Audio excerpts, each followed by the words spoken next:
topics and opinions expressed in the following show are solely those of the host and their guests and not those of W4CY Radio, its employees, or affiliates.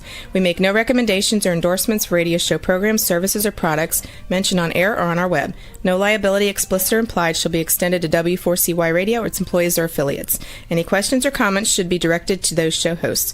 Thank you for choosing W4CY Radio.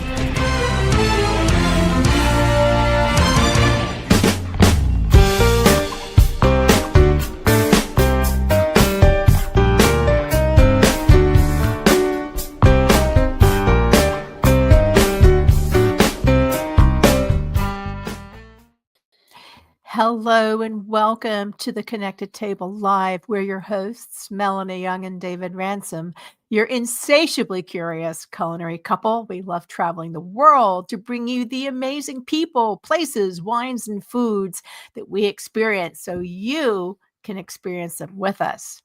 Today, we're taking you back to Italy, to the beautiful region of Orvieto in Umbria. We're going to be specifically in the northwestern part of Orvieto, which is a very specific area.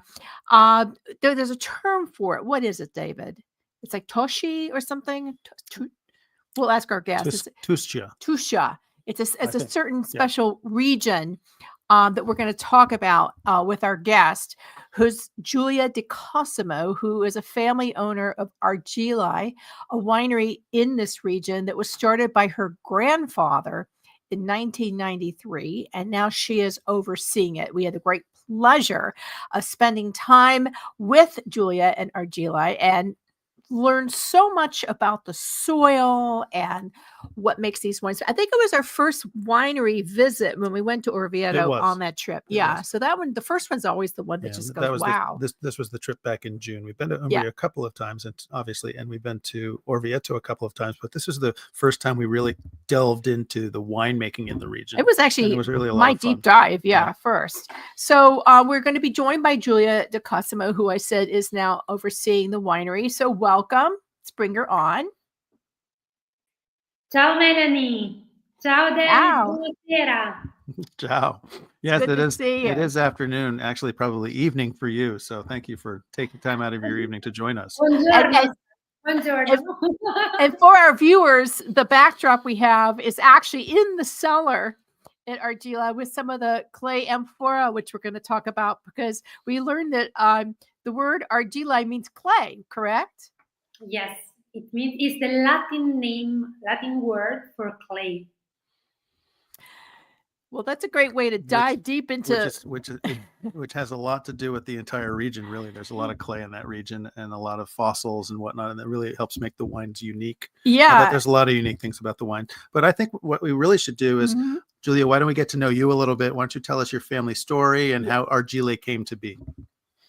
Yeah, sure, with my pleasure.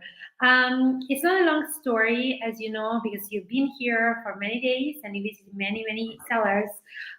We are the youngest cellar in the region, just 20 years old, which is not as much, not as little, but and everything started because of my grandfather back in 1993, as Melanie said. And even though the winery as wine production started back in 2005, so this year we celebrate 20 years anniversary.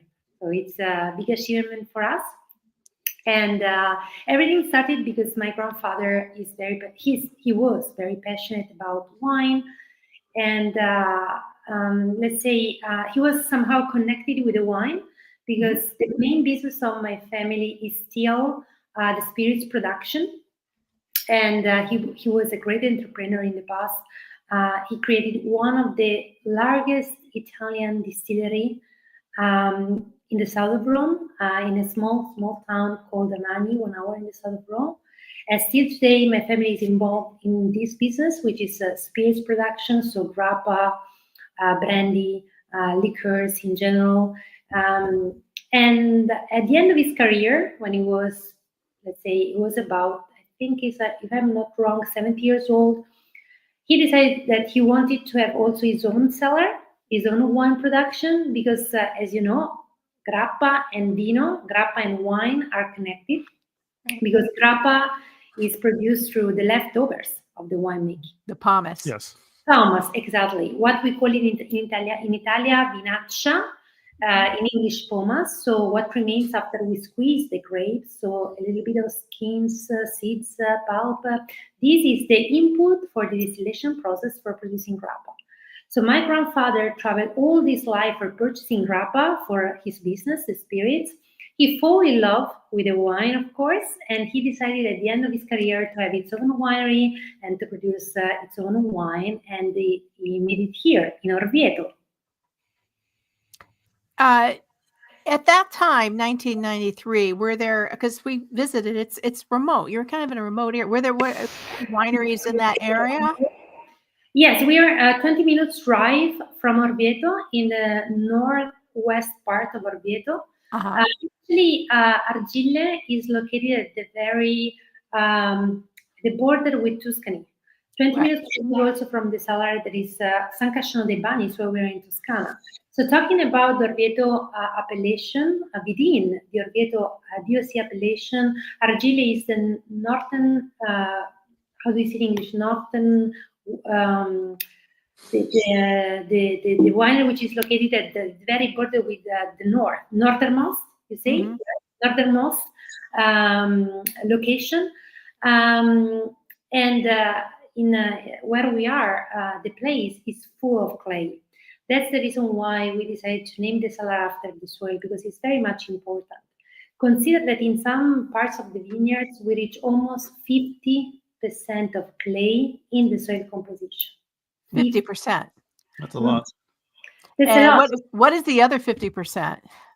It's a mix. It's a mix of rocks, limestone, shellfish, fossils, and it's a mix of other, a little bit of sand as well, even though the sandy part of the appellation where you can find a lot of sand is not where we are, it's Corbara Lake, so you visit those other cellars over there. But let's say the majority for us is clay, and this specific composition of soil translate into wine with specific characteristics, with specific, let's say, aromas and structure. So that's the reason why we decided to name the cellar after the soil and not after the family, even though it's a family business. A lot of complexity and minerality. Now, and they're pretty remote too. If I remember correctly, even though you're only 20 minutes outside of town, it's remote. Orvieto, it's a, you have to climb up into the mountains to get to where you are, and there's a lot of protected land, I think, behind you as well. And there's really not much out there, so you're a fairly remote winery, and I really love that about that area. Well, there's 120 really hectares. I don't know what that is in acres, but that's a lot. Well, 15 a hectare is 2.5 acres. Okay, so a lot. That's large. Yeah, I think a little bit less than 400 acres. Yeah, so we're talking like, wide amount of land. Only 15 of that is under vine. Right.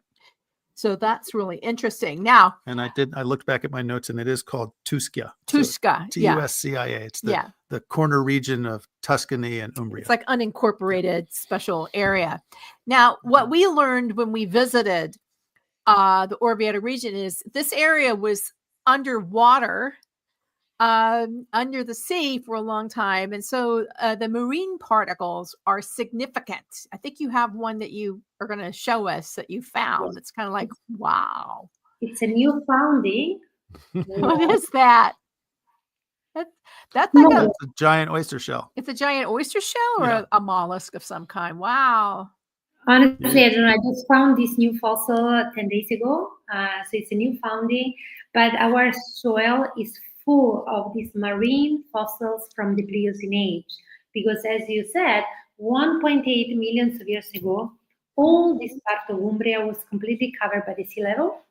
And that's the reason why we find a lot of shellfish and fossils in our ground. And this can look a little bit funny because Umbria is a landlocked region.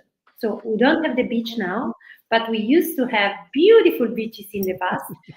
And so we can find still some fossils. But back to the point, this combination is very much important for us because from one side, from one part, we have clay. The other part is mainly made of, as I said already, of rocks and fossils. So what this gives to the wine, what you will find out in our class, mainly from one side we have structure and body, and this is connected with the clay. Because clay soil tend to create wines with a lot of structure and body, because the grapevine has to fight for finding nutrients. It's not a fertile kind of soil. It's pretty much a stuff for the tree, for the grapevine to find nutrients. That's the reason why the wine result in a lot of structure and body. And so this is because of the clay. From the other side, the shellfish, what this marine shellfish gives to the wine, they give, first of all, a beautiful minerality, as you said before, and secondly, freshness, acidity.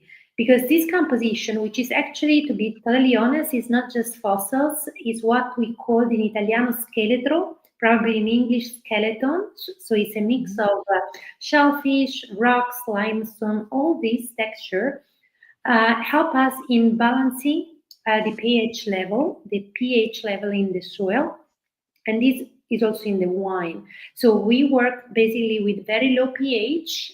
This means very high level of acidity, so beautiful freshness into the wine. So that's the reason why we decided to name the cellar after the soil, because as you understand, it's very, very much important for us and for define our job, what we do. It sure is. And, clay actually plays a part in your winemaking as well. Yeah. Because you have a program where you've created amphora, and it's a really interesting story because most people, when they decide to make wine in amphora, they go to the amphora maker and they say, I'll buy some amphora. You actually took the clay to him and said, I want you to make the amphora from the clay that comes on my property. And tell us that story. It's very interesting. Yes, that's my special project, actually.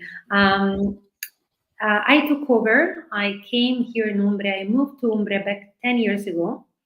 And I decided at that time to take care of Argillae, to managing Argillae directly myself. So it was a big changement in my life. And as soon as I arrived here, I realized that this soil has a big impact in what we do. And the beautiful side of this impact is the one I told you a couple of minutes ago. But as always, there is also the other part of the medal. You see medal. So the other part, which is actually is a very complicated soil to work in. You know very well that clay tend to retain the water, for example.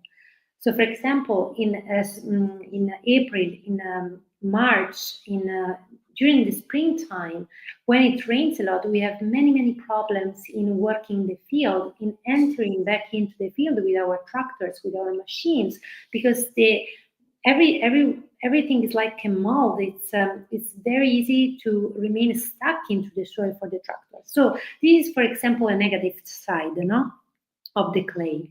And so as soon as I arrived here, I realized these two different phases of our soil. So from one side, this soil is the potential.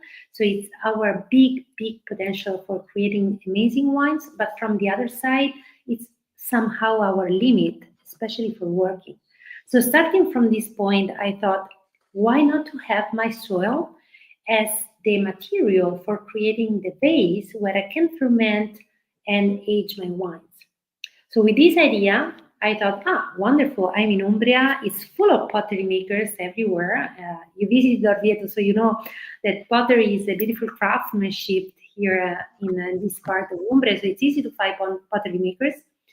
So I went to one of the pottery maker, which is closer to the cellar, and I asked to the owner, can you please create an amphora, a vase for me for fermenting and age my wines using my own soil, my own clay?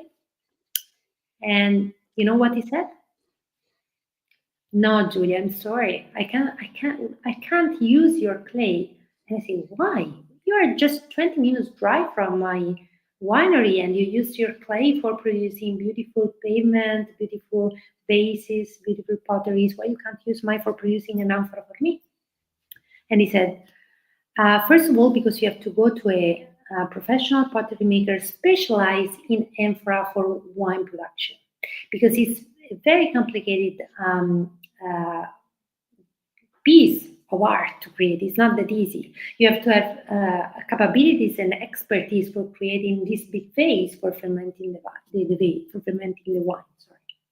And secondly, you are in the part of the appellation of the Orvieto DOC appellation where it's not just clay; it's clay combined with fossils, with marine fossils from the Pliocene age. So I can't use also your clay because if I use your clay, it's full of little pieces of shellfish and little rocks, and the vase could break while cooking the vase immediately after. So I don't want to take the risk. So Melanie and David, I was very much frustrated because the first answer was a no. And actually I received many no answer because I went to many different pottery makers. And all of them basically told me the same story, that they couldn't use my clay, they were not specialized in amphora for winemaking, etc. So at the end, my background is business administration. So I thought, if I go to the market leader, if I go to the bigger amphora wine producer in Italy for winemaking, of course, probably this company will find a solution for me. So I did the research, and I find out that at that time, so 2016, the market leader for amphora production in Italy for winemaking was Arte Nova, close to Impruneta. Impruneta is close to Florence. It's a beautiful little town with a beautiful tradition for pottery production. So I went there very much prepared because I knew the answer already, but I try the best to convince also this company to make the vase for me. So after 10 calls, I don't know how many calls, 2 visits in that pottery production site, at the end, the owner, Leonardo, one day called me and said, "Okay, Giulia, you are so stubborn that I'm going to make the amphora for you. I'm going to make, but you have to pay everything in advance. Is that okay for you?" I said yes. So I paid everything in advance, and I had my 3 amphora that you have in your background just delivered in the cellar a couple of months later. So, how many amphora do you have now? I see 2 behind us. And yeah, we're getting a delivery of wine. So David's going to excuse himself quickly. No problem. It just happens. So we have 3 amphora behind us. So bottom line, how many do you have now? In total, we have 6 amphora at the moment. 3 are made with our own clay. So the first 3 are connected with the project I just told you. The other 3 is a new one, and it's connected to a new project in which the way we did it is a little bit different. So there are 2 bays actually, one inside and another outside. Inside there is our clay. Inside there is the pottery maker's clay. Outside there is our clay, and it's a new project. But the wine is not delivered yet, so I will focus more on the first project, which is the one that is still we're still using. We're still connected with the wine we were selling in the United States as well, which is the Primo d'Amphora. So we were going to get to that, but before we do, just would you clarify for our viewers and listeners who may not understand why and how clay amphora works with the wine? What makes vinification in amphora special? Because it's becoming popular. You hear about it's an ancient technique that is becoming more popular. Why is that, and what does it do to the characteristics of the wines? Thank you for this question, because it's very interesting to focus on, to clarify what amphora gives to the wine, because there is a big confusion.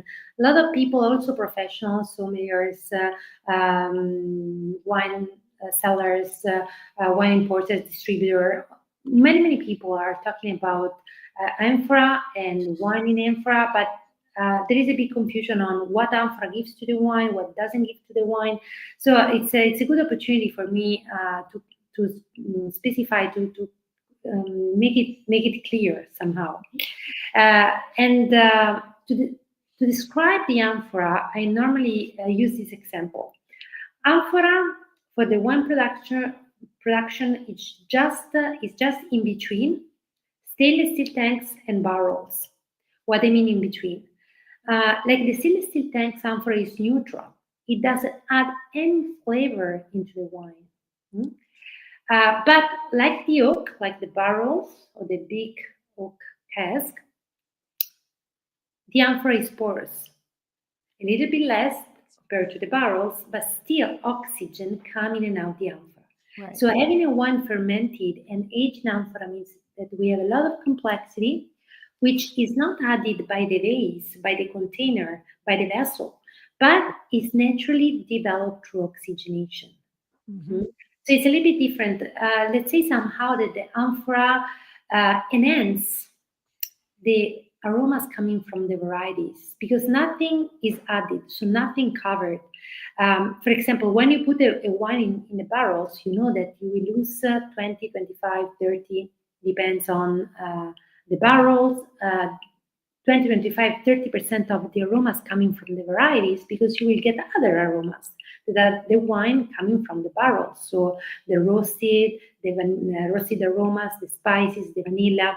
So you know for sure that you will lose some of the primary aromas coming from the varieties. In the case of the amphora, it's kind of the opposite because you will never get something more, but you will have an enhancement of the primary aromas through oxygenation. It's interesting. Now, does the size of the amphora matter? Because we've seen large, we've seen small. How does that impact it? Of course, similar to the barrels, the dimension counts because the bigger, let's say, the more oxygenation you have. But you have also to take into account the quantity of wine you have inside the amphora. Okay, so it depends also what you want to get, what kind of wine you want to create. If you want more oxidation, you will go toward the more orange wine, more darker wine. So it's a different wine. If you want a little bit less, you will probably keep the wine in amphora a little bit less, or you will choose for amphora with a little bit different pattern, different kind of clay, which is a little bit more similar to concrete, cemento, rather than to barrels, because you can choose now, before you couldn't, now you can choose the porosity for the amphora, which is a very new technology, let's say, in the amphora production, which still remains a craftsmanship, but somehow now you can choose if you want like 3%, 5%, 6%, 8% breathing with the oxygen. So that's very much important for us as a producer because we can create our own style, our own wine. Let's talk about the wine that we tasted. Your first amphora wine is called, appropriately, Primo d'Anfora. It's a Bianco. Most of your wines are Bianco white wines, and it's made in amphora. And we both loved it. Talk to us about the qualities of this wine. It's 8 months fermentation and aging in amphora, right? And then it's moved to stainless. Talk to us about this wine. Primo d'Anfora, as the name of the wine says, is the first. Primo means first in Italiano. It's the first wine of our winery, entirely fermented and aged in clay pots, so in amphora. It's a special project for us because, as I said, we are the first winery in Italy that made the amphora using its own clay. So we didn't buy them already made. We shipped the soil to the pottery maker and they made it for us. So normally when I talk about the Primo d'Anfora, more than name the Primo a wine, I say a project because it's a project of, putting the soil at the maximum level. The idea is to put the soil at an extreme, and to close the circle somehow, because the idea of using my clay, I didn't told you before, but I really want to point out this aspect. The idea of using my clay for having the vase is not for telling you, the wine smells different because I use my clay, or the wine tastes different because I use my clay. It's not the goal, it's not the reason why I did it. The only reason why I did it is to put the soil at the maximum level, to be not just the beginning, but also the end of the process. So it's just ideal to put the terroir that for us is fundamental. We have our terroir in our brand. So for us, it's really, truly our identity at a maximum level. So the Primo d'Amphora, the wine that we're talking about, ferments in amphora without the skin. Right. So one important thing that I would like to highlight is that it's not an orange wine. And 9 out of 10 wine made in amphora are normally orange. And this is because the majority of producers tend to use skin contact, maceration, and to exploit the breeding of the amphora. So all these factors combined together create wines with more color, a little bit darker orange. We instead decided to make a completely different wine. So to remove immediately the skins, so the fermentation is in amphora without the skins. Then the wine remains in amphora for 8 months in custom batonnage with the fine leaves. Then we bottle the wine and we wait 2 more years in the glass before releasing in the market. So total process of aging is 3 years because one important message that I would like to tell you is for us longevity. You have been here, so you experience the wineries, the quality of the Orvieto wines. And I think one of the most underrated thing, especially in your market, is the capability of aging of these wines, white wines. That actually they're not just afraid of the time challenge; they improve by the time. That's the reason why we decided to release this wine 3 years later, because even 3 years later, they're still young, they're still kind of a baby. No? So the message, very much important for us, is longevity. It's interesting. This is a 2022. You started your Amphora project in 2016. The Primo d'Amphora we tasted was 2022. We do want to note that it was a blend of Grechetto, which is Grechetto di Todi is a very signature grape in this area, white grape, and just fantastic. Canaiolo Bianco, which I learned is called locally Dupeggio. Sì, bravissima. Because they all have different, and then Malvasia, which adds that little elderflower aspect to it. So you get the like a muskmelon, lemon, yellow flowers, elderflower, a lot of sapidity in this. It's just terrific wine. We both, it's a lovely wine. Our notes just both said beautiful. Yes, let's say the combination of the 3 grapes, we made it like this because first of all, we didn't want to have an international blend. So the product makes sense if we use local grapes that come back in their own soil for fermenting and rest. So we really want to have local grapes. So first of all, Grechetto, as you said, which is our championship, or as I like to say, is the king, the queen of the cellar, is the variety that we have the most. It really represents the Umbra tradition for the winemaking, especially talking about white grape. Is a variety that is spread all over the region and also the border with Toscana and Lazio, as you know. So Grechetto for us is a very, very much important variety. And we decided to blend it with Drupeggio, which is Canaiolo Bianco Toscano. You know, Melanie, in Umbria, and especially in this part of Umbria, in Orvieto, we like to change all the words that are coming from Tuscany. True. Very true. We've learned that as we travel. There is a competition with Toscana, so we change all the name. Also Procanico, which is an important variety, is Toscano, the same. But also talking about food, let's change topic for a while. Also talking about food, in Tuscany they have pici, we call pici umbrechelli. Because of this competition, we want to have our own identity, you know? So back to the point, back to the wine, we decided to create a blend that it truly represents Umbria and the native wines from Umbria, because the project makes sense if we use local grape for coming back in their own soil. Well, it's Umbria, but it's distinctly Orvieto because before we came to Orvieto, we were in Montefalco and we were drinking a lot of heavy red wines. Heavy red wine and Trebbiano Spoletino, which is like another completely different type of Trebbiano. You know, in Orvieto, Grechetto is the primary wine, and most wines are made with at least 85% of Grechetto, and then the other blend is the Trebbiano Toscano Procanico, or what we learned, the Canaiolo Bianco, which for me, I think that was the first time I'd had a Canaiolo Bianco. Normally I know it as a red Canaiolo Rosso. So very interesting. We want to touch on a couple of other wines, and also note for our American viewers and listeners that your importer is VS Imports in the United States. Terrific importer. Another wine, and we're going to skip around about, but this one has an interesting history as well, is the Signorello Bianco Superiore. We had the 2024, which is a blend of 5 varieties, and there's a great story behind the name. So talk to us about that wine, because we had it quite a bit when we were dining out, including at your husband's restaurant in Orvieto. I'm sorry that I don't have the bottle of Signorelli with me, because I would like to show you, but probably you can. I don't know if you can post an image. You can't, right? Because it could help people understand the product behind Signorelli. But in case, no matter. I mean, I can talk. We'll put it up on our social media feed at the Connected Table. Okay, thank you. It'll be there.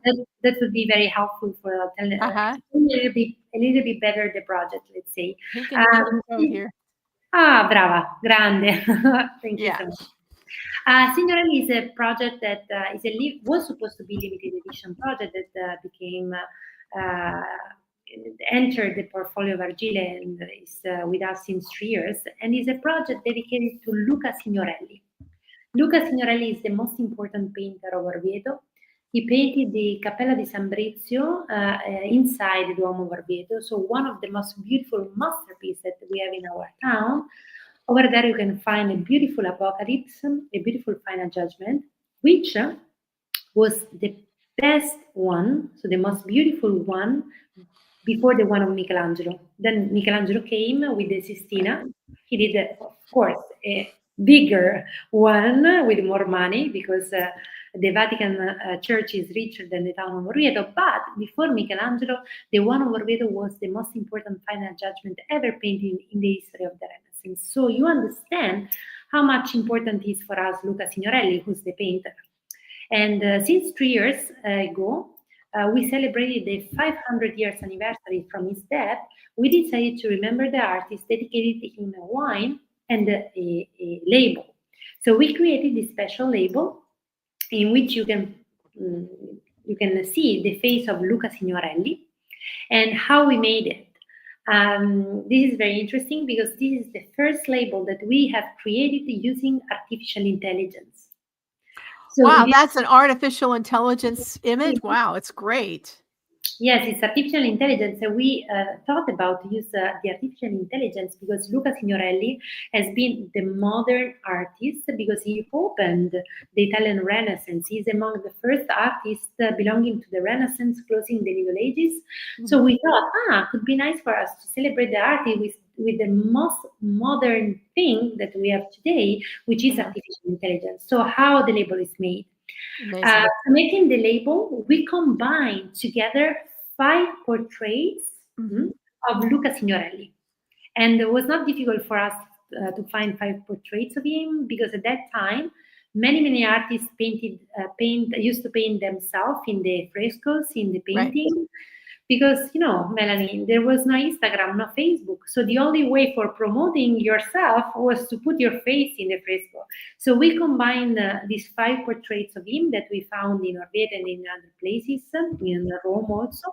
And the result was the face that you see displayed in our label, in our wine, which is probably the real face of Luca Signorelli, according to artificial intelligence. And why? Incredible! Yeah. I'm sorry, I cannot show you because I didn't think about the. I don't know if we can pop it up without disrupting the screen, but something I want to point out that we learned when we did our tour of the Orvieto Cathedral, and this is important for anyone who goes to Orvieto. When this cathedral was constructed, many people did not know how to read. So these works of art, the bas-reliefs, the paintings, the Luca Signorelli paintings, which are around, and they tell the story, and that's how these the parishioners learned about the stories of the Bible through the artwork. And as you said, it was very common for the artist to paint himself into the work, and you see that when you go to look at these beautiful paintings in the chapel. It's in a side chapel in Orvieto, but it just puts it all into context how important this artwork is for telling the story. it's was a lesson, was a Bible for Yeah. people who couldn't read, because now it's common. Right. All the people can read, but at that time it wasn't like this. But I take this occasion for inviting all your guests or the people that are watching us to visit Orvieto, and especially to visit the Cathedral of Orvieto, which is a real masterpiece. Just incredible. It's one of the most beautiful churches in the world, I think. And Yeah. you know, we had private guide, which I do recommend, because she pointed out the stories, and you could just gaze at them. I mean, the outside, but the reliefs is incredible. Now you have 5 grapes in this. The 5 was very symbolic for this wine. Let me see if Grechetto, Verdelho, Sauvignon Blanc, Chardonnay, Trebbiano Toscana, and Malvasia. Right? I think I got them all. That's a lot. What was the significance again of 5? Very good question. That's very much important for us. We decided to put 5 grape varieties, which are a lot of for one single wine, for a very specific region, because we want to reconnect this wine with the old Orvieto wine. Because since the creation of the DOC, so 1972 till 1992, the first regulation made it for producing Orvieto admitted 5 different grapes in the blend, different proportion, but 5 different varieties. At that time, the varieties admitted were Grechetto, Grupeggio, Malvasia, Verdelho, and Trebbiano Toscano. So with this wine, we want to reconnect with the past, with the number of grapes used at the origin of the Orvieto DOC creation, but with a modern cut, because we decided to add some international varieties, because this wine represents my idea of Orvieto Moderno. As a young producer, my goal, my commitment is to make Orvieto again trendy, especially among my generations, millennials. So I decided to create this blend, which is super fresh, super fruity and aromatic, not too heavy. The alcohol level is actually 12%, so very easy to drink, but still well done, elegant and refined. So somehow a contemporary kind of wine. And one thing I want to tell you, and want to add at this conversation, is the multitude of varieties, that were admitted in the blend. As I said, from 1972 till 1992, the varieties admitted in the blend for producing Orvieto were 5. And people that are listening to us can ask, why so many varieties? Because there are a lot of varieties for just one wine. And the reason is for what you were mentioning at the very beginning of our conversation today. The reason is Tuscia. Is that Orvieto is at the border with 3 regions: Toscana, Umbria, and Lazio. We feel part, more than Umbria, we feel part of Tuscia, which is not a political region, not a geographical region, but is a culture. So we belong to Tuscia, and the winemaking tradition in this part of Tuscia, so in Orvieto, since ever has been a melting pot of culture. So since ever, the creation of wine has been connected with some tradition coming from Tuscany, some tradition coming from Umbria and Toscana. And if you analyze the 5 varieties, you will find out kind of a contrast among regions. Grechetto from Umbria, Malvasia from Lazio, Grupeggio is Canaiolo Bianco Toscana, Procanico, as we already said, is Trebbiano Toscano, and Verdelho is a biotype, is a clone of Verdicchio Marche. Kind of a melting pot of many years ago. So one thing I want to highlight, not just as a producer of Orvieto wine, but also as a vice president of the consortium, is that today many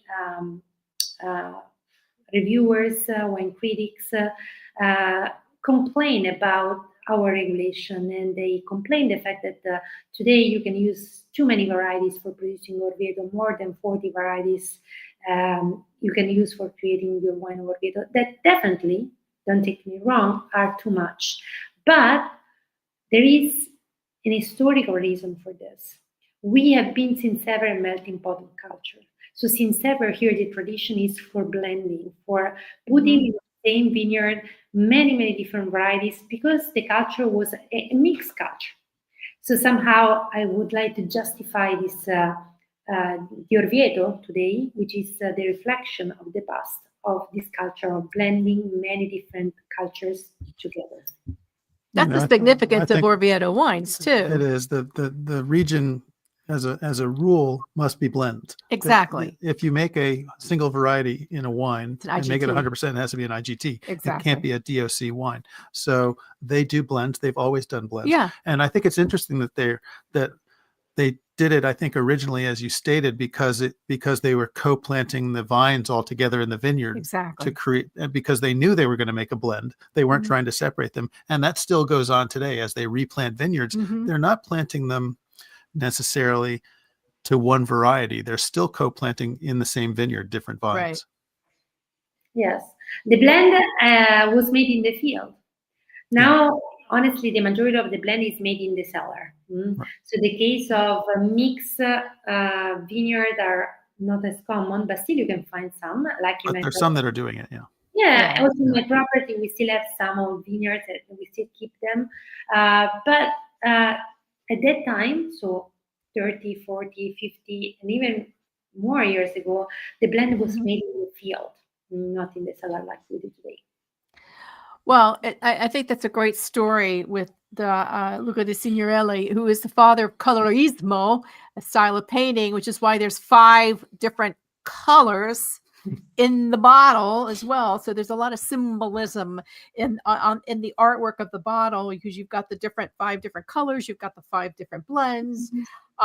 It represents the melting pot. Let's move on to there's a couple of wines that we tasted that we love. Let's see, which one do we want to talk about, the Panata or the Grechetto? But the Panata Superiore is an interesting term. I want to underscore what that means. Again, with the Panata Superiore 2022 is a blend of Grechetto Trebbiano Toscana, aka Pracanica.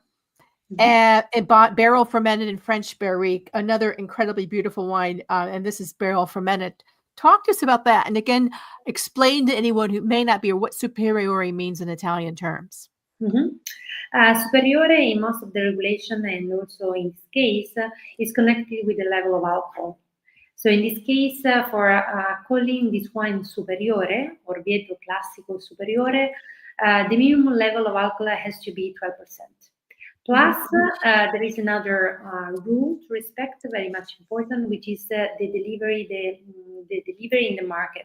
So this wine has to be released after the 1st of March, after the harvest. So you can't release the wine in the market in January, for example, in February. Right. You have to wait the 1st of March. So this is the meaning of superiore for the Orvieto wine. So it's connected with the alcohol first and time of releasing in the market. Our Panata, as you said, is a blend of 2 grapes, Grechetto, the king of the cellar, of my cellar, and a very much important variety for Umbria region, blended with Procanico, which is Trebbiano Toscano. Part of the wine is fermented in barrels, the remaining part is fermented in stainless steel. Then we combine the 2 parts together with basil, and we wait 2 years before releasing in the market. So again, the message is longevity.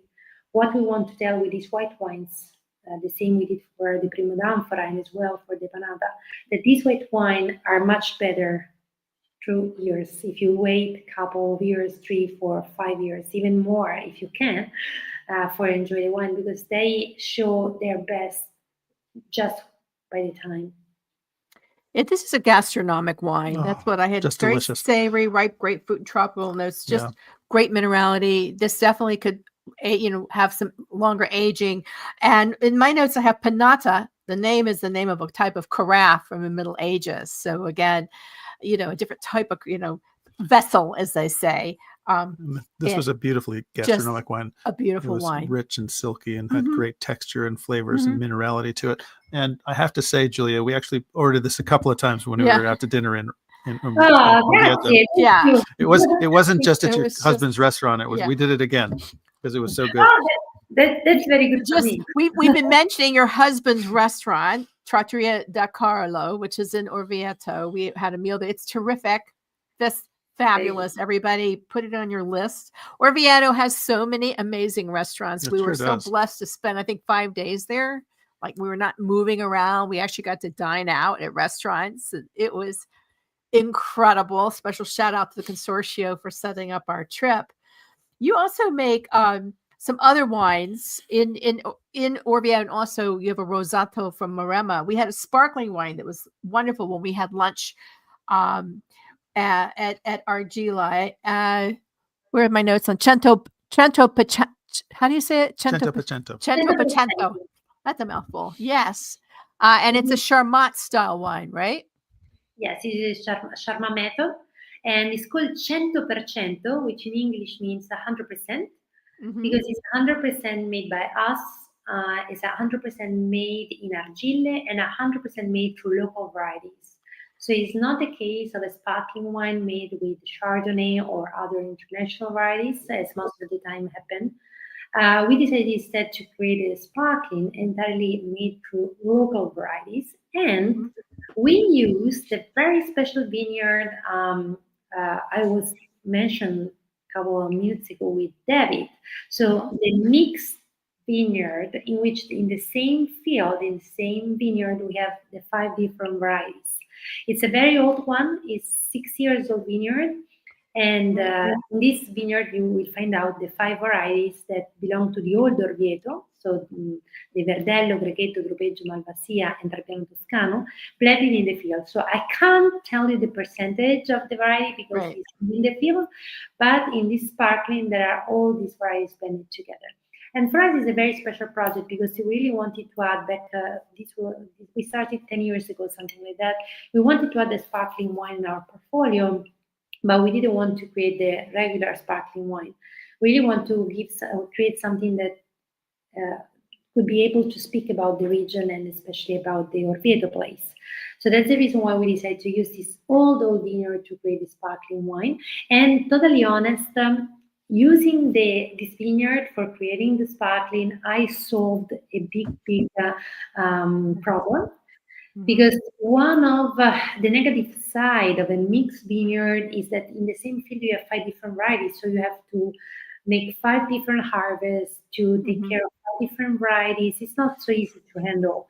In this way, using all these varieties for creating just one wine, which is a sparkling, so we can harvest all of them at the same moment when they are not ripe, because for the sparkling process you don't have to harvest the grapes when they are fully ripe, that you can anticipate. You should anticipate the harvest because you will add sugar for the second fermentation. So using this old vineyard for this project, somehow I solved a big problem for us because this vineyard was very much complicated vineyard to handle. I'm sure. This is a lovely wine. It tastes like it has the texture of a Metodo Classico. It is a Charmat, 5 different varieties, all estate grown. Yeah, so very significant as a sparkling wine that's truly from Orvieto. We just have a little bit of time left. I want to touch on, yes, you do make a wonderful Grechetto IGT Orvieto 2024 we tasted. Made with 2 clones of the Grechetto di Toro, which is, I noted, smaller berries and bunches and very a little more aromatic. That makes with this specific type of grape. And you also make a red wine. There is, even though Orvieto is predominantly a white wine area, there are red wines made. Yours is the one we taste called Sinuoso 2023 IGT Rosso. Blend of Merlot, Cabernet, and Montepulciano. Very interesting blends there. Yes, I have to say, first of all, that this is the only red in a family of whites, but the Sinuoso stands out beautifully. In total, we produce 90,000 bottles, 80,000 bottles are white wines, 10,000 are reds, and the only red is Sinuoso. At the moment, there is just Sinuoso, but there is another project ongoing. So we just planted a new vineyard. So in a couple of years, we will have another red made in amphora. So an alter ego for the Primo d'Amphora, but at the moment there is just Sinuoso. And we decided to, at the very beginning, Sinuoso was a Cabernet Merlot blend. Then we added a little bit of Montepulciano for making it a little bit more Italian style. But at the very beginning was a Cabernet Merlot, because at that time we really want to also we really want to add the red wine in our portfolio. And in the clay soil, the Cabernet and the Merlot perform very, very, very well. So we started making a Cabernet Merlot blend. Then for many years it remains a Cabernet Merlot. Then, because also of Diaz, for my importer, they asked, can you please add some more Italian varieties, because we're in America and we're importing Italian wine. So we were thinking what we can combine, because it's not easy. You have a Cabernet Merlot. And then after many, many trials, so we found out that the Montepulciano was the perfect match, the perfect combination, because could give the Italian sense, especially for an international market, but somehow not covering all the other two varieties, but reinforcing the blend, especially in the structure and the palate. And so it ended up to be 3 varieties blend. It's very nice wine, and as the name says, it's a silky wine, smooth and just beautiful. It's just lovely. So, Giulia de Cosimo, we've really enjoyed chatting with you. We're down to the end of the show, so let's do a quick wrap. We've been talking with Giulia de Cosimo. The winery is Argillae. The location is Orvieto in the Northwest area. The importer is VS Imports. We are in the region of Umbria in the beautiful country of Italy. You do have visitors. So if you want more information, you can go to argillae.eu to learn more. It was great to see you. If you go to Orvieto, go to Trattoria da Carlo, plug for your husband's wonderful restaurant. And hopefully we'll see you stateside soon. Thank you so much, Melanie and David, and thank you for all the people that are watching us. I invite all of you in Umbria, in Orvieto, please come to visit us, because one thing is to talk by video, but another story is if you come here, you enjoy the place, you enjoy the wine, enjoy the food, enjoy the people. So I wait for all of you in Umbria. Absolutely, because nothing beats visiting the region. That's so true. So everyone, thank you for joining us. We're Melanie Young and David Ransom. This has been The Connected Table Live. You can hear us on more than 65 podcast channels. Watch us on YouTube at The Connected Table TV. And as always, stay insatiably curious. Thank you.